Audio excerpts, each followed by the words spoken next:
जय श्री कृष्ण दोस्तों। कभी आपने सोचा है कि इंसान की मौत कब और कहाँ होगी? ये पहले से कैसे तय हो जाता है? और सबसे बड़ी बात, वह इंसान उस जगह पर पहुंच भी जाता है चाहे उसे खुद पता भी ना हो। कई बार हम सुनते हैं कि कोई इंसान पहली बार किसी जगह गया और वहीं उसकी मौत हो गई। क्या फिर जिस दिन वह किसी और रास्ते में गया उसी दिन हादसा हो गया? तब मन से सवाल उठता है, क्या ये सब संयोग है या फिर किस्मत में जो लिखा होता है वही होकर रहता है? कहा भी जाता है जिसकी मौत जहाँ लिखी होती है वो इंसान किसी न किसी कारण से उसी जगह पहुंच ही जाता है। पर ये होता कैसे है? क्या सच में मौत पहले से तय होती है? और क्या हमारे कदम उसी दिशा में चलते हैं? आज हम इसी रहस्य से पर्दा उठाने की कोशिश करेंगे, एक ऐसी कहानी और दृश्य कोण के माध्यम से जो न केवल हमारे मन में उठते सवालों को शांत करेगी बल्कि यह भी दिखाएगी कि किस तरह ब्राह्मण की हर चाल, हर मोड़ हमारे भाग्य और क्रम से जुड़ी होती है। क्या मौत का समय और स्थान पहले से तय होता है? जिसे नहीं पता वो भी पहुंच जाता है उसी जगह जहां उसकी आखिरी सांस लिखी होती है। क्यों, कैसे, जानिए आज हम रहस्यमयी कथा में। दोस्तों, बहुत समय पहले की बात है। एक गांव में एक विद्वान पंडित रहा करता था जो अपने ज्ञान और सद्गुणों के लिए प्रसिद्ध था। एक दिन वो अपने बचपन के मित्र से मिलने के लिए दूसरे गांव जा रहा था। उसका वो मित्र जन्म से ही गूंगा और एक पैर से अपाहिज पंडित का गांव उस मित्र के गांव से काफी दूर था और रास्ते में कई छोटे छोटे गांव भी आते थे। पंडित यात्रा पर अकेले निकला था और चलते चलते वो अपनी ही धुन में खोया हुआ था। तभी उसे रास्ते में एक व्यक्ति दिखाई देता है जो उसे ऐसा प्रतीत होता है कि मानो किसी की प्रतीक्षा कर रहा हो। वही व्यक्ति भी पंडित के साथ ही हो लिया। उसे देखकर पंडित को प्रसन्नता हुई। चलो, यात्रा में कोई साथ मिल गया जिससे रास्ता आसान हो जाएगा। बातचीत की शुरुआत करते हुए पंडित ने उससे उसका नाम पूछा। उसने उत्तर दिया, मेरा नाम धर्मराज है। यह नाम सुनकर पंडित थोड़े आश्चर्य में पड़ा, परंतु उसने आगे कुछ पूछना उचित नहीं समझा। दोनों साथ साथ चलने लगे और धीरे धीरे एक गांव के प्रवेश द्वार पर पहुंच गए। तभी धर्मराज पंडित से कहता है, तुम आगे बढ़ो, तुझे इस गांव में एक कार्य है। मैं तुमसे आगे चलकर मिलूंगा। पंडित सहमति से सिर हिलाता है और आगे बढ़ जाता है। पंडित आगे रास्ते में बढ़ ही रहा था कि कुछ देर बाद उस गांव में खबर फैल गई कि एक व्यक्ति को एक सांड ने अपने सींगों में फंसाकर मार डाला। यह सुनकर पंडित एक कदम चौंक गया और उसी क्षण ठीक कुछ ही देर बाद धर्मराज फिर से पंडित के पास आ गया और बिना किसी चिंता के दोनों आगे चलने लगे। वे धीरे धीरे चलते चलते एक दूसरे गांव में प्रवेश द्वार पर पहुंचे। उस गांव के बाहर एक विशाल और भव्य मंदिर था जहां ठहरने और आराम करने की अच्छी अवस्था थी।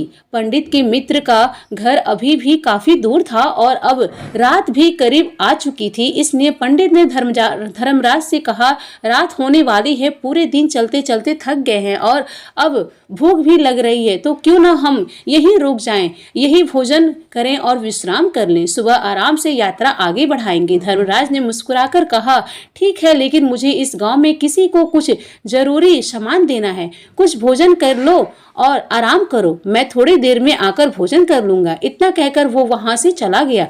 परंतु उसके जाने के कुछ ही समय बाद गांव की दिशा में धुआं उठता और धुआं हुआ दिखाई देने लगा। धुआं उठता हुआ दिखाई देने लगा और देखते ही देखते पूरा गांव में आग की चपेट आ गया। पंडित स्तंभ रह गया। उसने मन में चिंता और आशंका दोनों में जन्म ले लिया। उसने सोचा, यह धर्मराज जहाँ भी जाता वहाँ कोई ना कोई अनहोनी घट ही जाती है। कुछ तो गड़बड़ है इस व्यक्ति में। फिर भी पंडित ने उसे रात धर्मराज से कोई प्रश्न पूछना उचित नहीं समझा और दोनों वही मंदिर में प्रांगण में विश्राम कर गए। सुबह होते ही दोनों फिर से अपनी यात्रा पर निकल पड़े। कुछ देर बाद रास्ते में एक और गांव आया। इस बार भी धर्मराज ने पंडित से वही बात कही, आप आगे चलिए, मुझे इस गांव में अपने मित्र से मिलना है। मैं उससे मिलकर आगे रास्ते में आपसे मिल जाऊंगा। लेकिन इस बार पंडित आगे नहीं बढ़ा, बल्कि वह चुपचाप एक पेड़ की आड़ में खड़ा हो गया और धर्मराज पर निगाह करने लगा कि आखिर वो कहाँ जाता है और क्या करता है। थोड़ी ही देर में गांव में हलचल मच गई। कोई लोग चिल्ला रहे थे, एक व्यक्ति को सांप ने काट लिया और उसकी मृत्यु हो गई है। ठीक उसी समय धर्मराज फिर पंडित से पास आ गया, जैसे ही कुछ हुआ ही नहीं हो। लेकिन इस बार पंडित स्वयं को रोक नहीं पाया और बोल पड़ा, धर्मराज, मैं अब चुप नहीं रह सकता। तुम जिस भी गांव में जाते हो वहां कोई ना कोई अनहोनी हो जाती है। पहले सांड ने किसी को मार डाला, फिर गांव में आग लग गई और अब सांप ने काटने से एक व्यक्ति की मृत्यु हो गई। क्या तुम मुझे बता सकते हो कि यह सब तुम्हारे साथ होने पर ही क्यों होता है?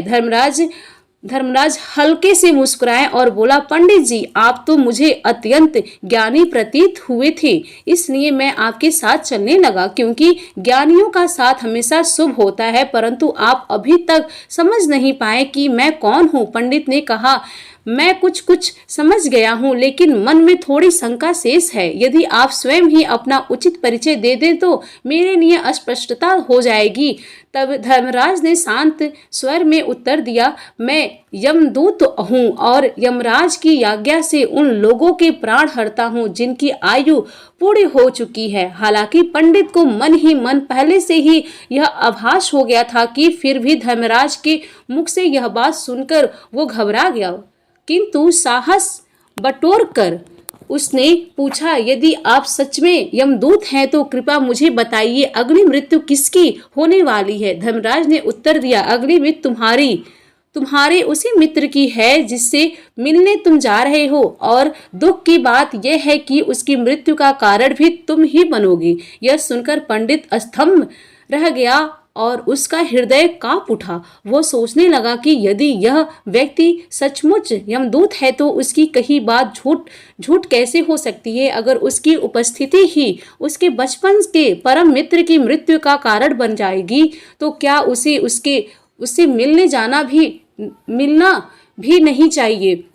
कम से कम वो उसकी मृत्यु का कारण तो नहीं बनेगा। तब धर्मराज ने एक मंद मुस्कान के साथ कहा, तुम जो सोच रहे हो वो सब मुझे ज्ञात है, परंतु ध्यान रहे तुम्हारे अपने मित्र से मिलने न जाने से नीयत नहीं बदल जाएगी। उसकी मृत्यु निश्चित है और वो अगले कुछ ही पलों में घटित होने वाली है। महाकाल के मुख से यह बातें सुनकर पंडित के शरीर में सिंहासन दौड़ गई, क्योंकि अब वह स्पष्ट हो गया था कि धर्मराज उसके मन की बातें पढ़ सकता है, जो कि किसी सामान्य व्यक्ति के लिए संभव नहीं है।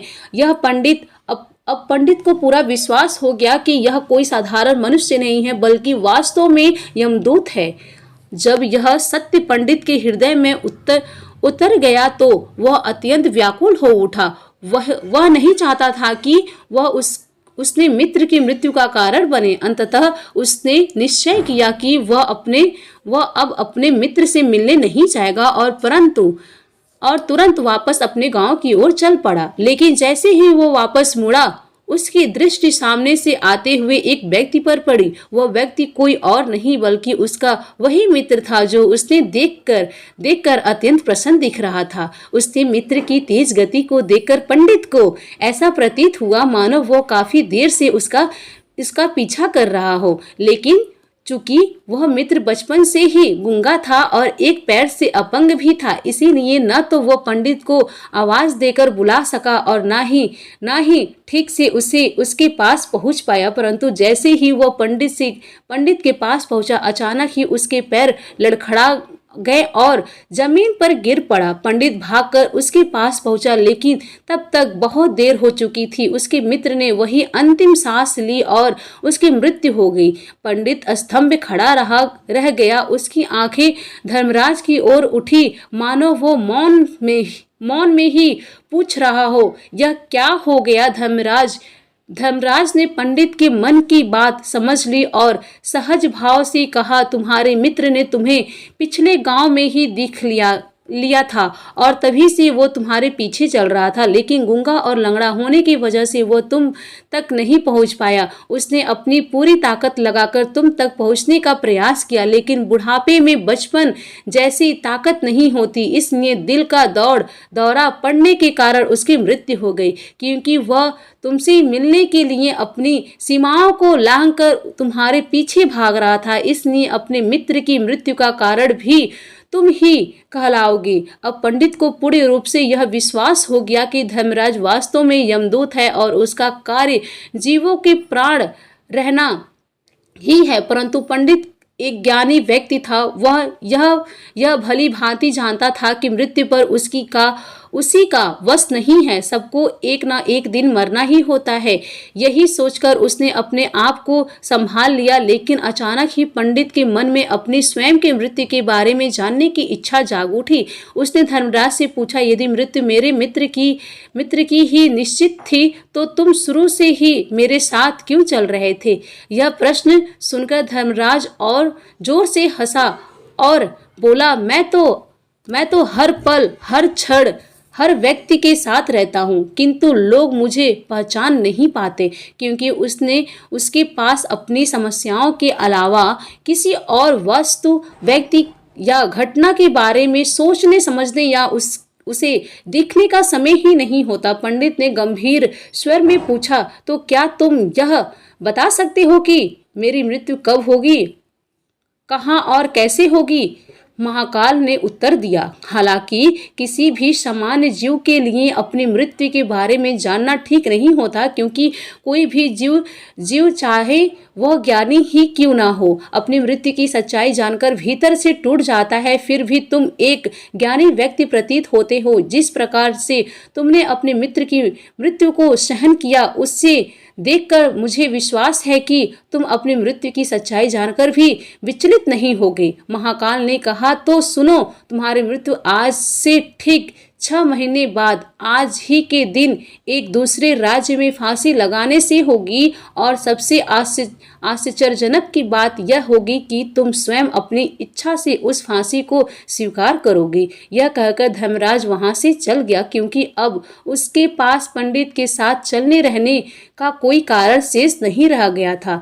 इसके पश्चात पंडित ने अपने मित्र का अंतिम संस्कार किया और यथाशक्ति उसकी क्रियाक्रम करवाकर अपने गांव लौट गया। लेकिन कोई भी व्यक्ति, चाहे वो कितना भी ज्ञानी क्यों ना हो, अपनी मृत्यु की सच्चाई जानकर उदास अवश्य हो जाता है और मृत्यु से बचने के उपाय खोजता है। कि पंडित ने भी यही किया। चूंकि वह एक प्रतिष्ठित और सम्मानित विद्वान था, उसकी पहुंच उस राज्य के राजा तक थी।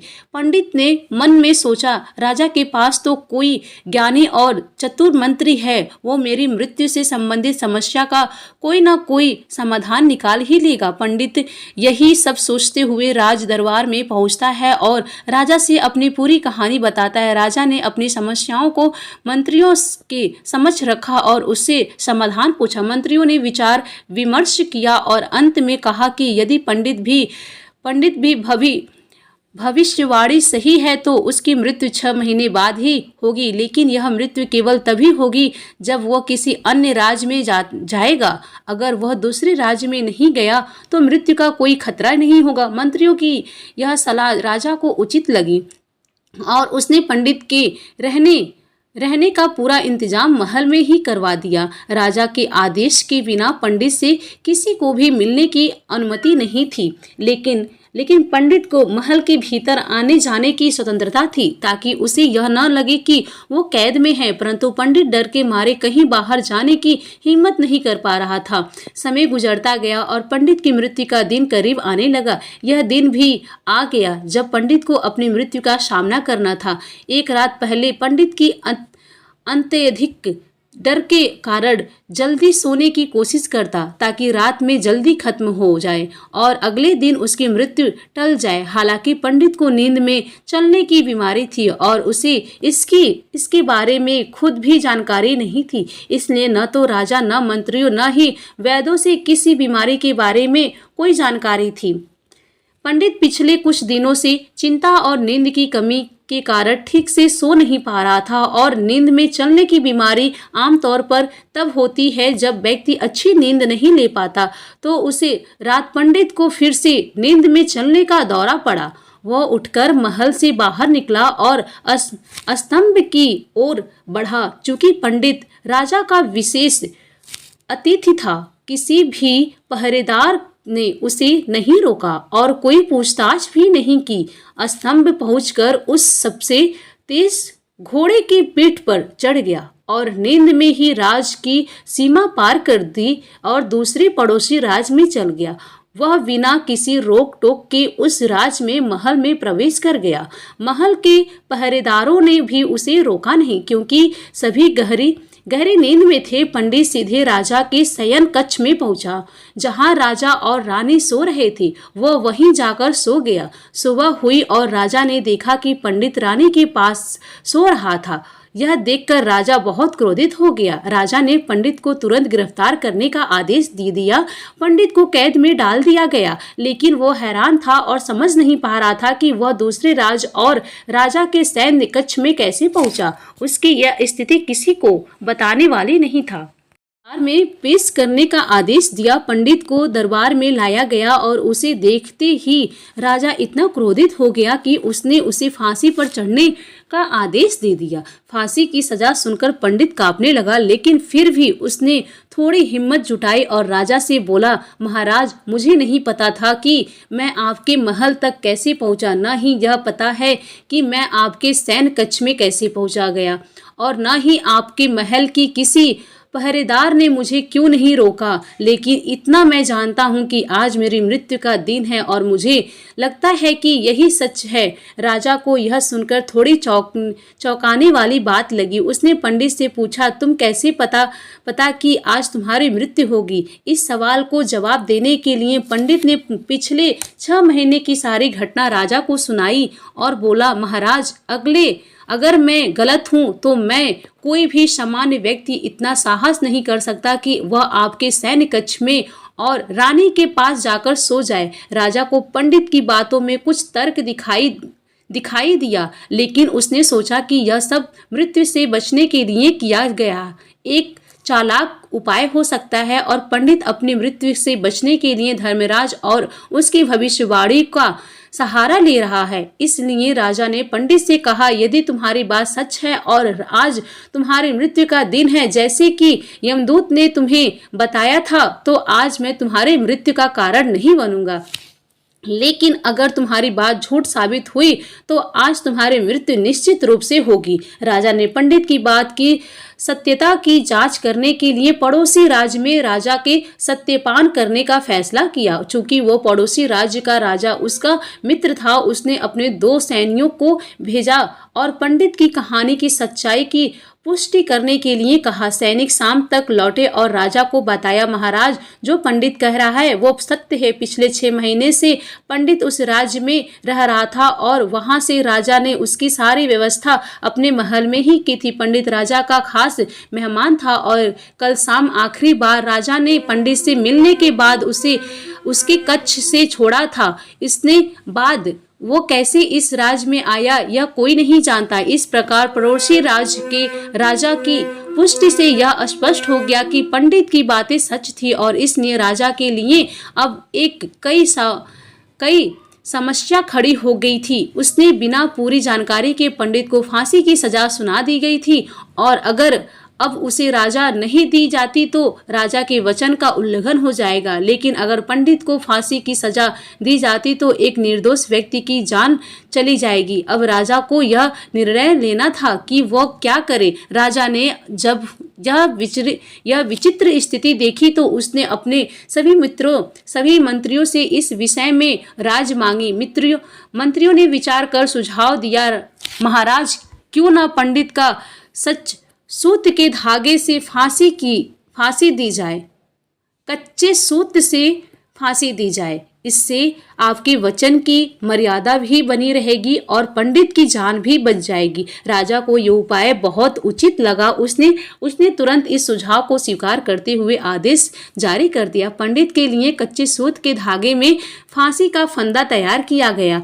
नियम के अनुसार उसे फांसी पर चढ़ाया जाने लगा। दरबार में उपस्थिति सभी लोग प्रसन्न थे कि अब न तो पंडित की मृत्यु होगी और न ही राजा के वचन का अपमान होगा। पंडित को भी पूरे विश्वास था कि कच्चा सूत उसके लिए जानलेवा नहीं हो सकता। ये निश्चित होकर फांसी के फंदे के पास गया। जैसे ही धर्मराज ने भविष्यवाणी की थी, तुम स्वयं अपनी मृत्यु को स्वीकार करोगे। लेकिन जैसे ही पंडित को फंदे पर लटकाया गया, कच्चा सूत टूट गया। तुरंत टूटने से पहले उसने अपना काम कर दिया था।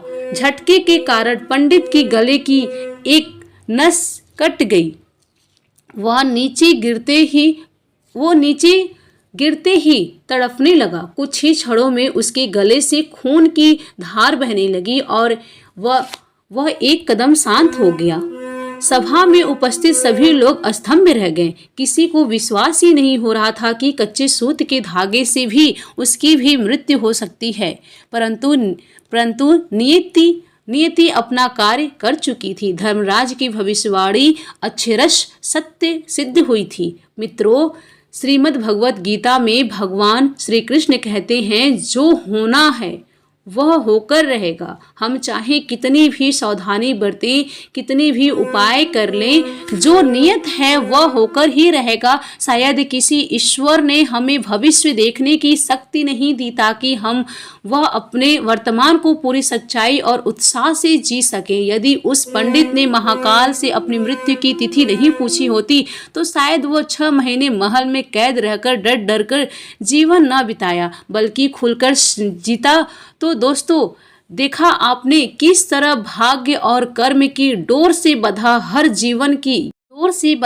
जीवन एक तयशुदा राह पर चलता है। पंडित ने जानना चाहा कि उसकी मृत्यु कब होगी, लेकिन उसे यह नहीं पता था कि वही ज्ञान उसकी शांति छीन लेगा। क्या वाकई हमें अपना भविष्य जानना चाहिए, वाकई में जानना चाहिए, या फिर ईश्वर पर भरोसा रखकर जीवन को पूरी श्रद्धा और निडरता से जीना चाहिए? आपका क्या मानना है? नीचे कमेंट बॉक्स में ज़रूर बताइए। क्या पंडित को अपनी मृत्यु के बारे में पूछना चाहिए था या नहीं? अगर आपको ये कहानी अच्छी लगी हो तो एक लाइक ज़रूर दीजिएगा। अपने विचारों के साथ कमेंट कीजिए और ऐसे ही और दिल छू देने वाली कहानियों के लिए चैनल को सब्सक्राइब करना ना भूलें। मिलते हैं अगली कहानी में। तब तक याद रखिए, कर्म करें लेकिन फल की चिंता ईश्वर पर छोड़ दें। प्रेम से बोलिए जय श्री हरि विष्णु। ऐसे ही और भी रोचक और आध्यात्मिक वीडियो के लिए चैनल को सब्सक्राइब कर लें और अपने दोस्तों के साथ शेयर करें।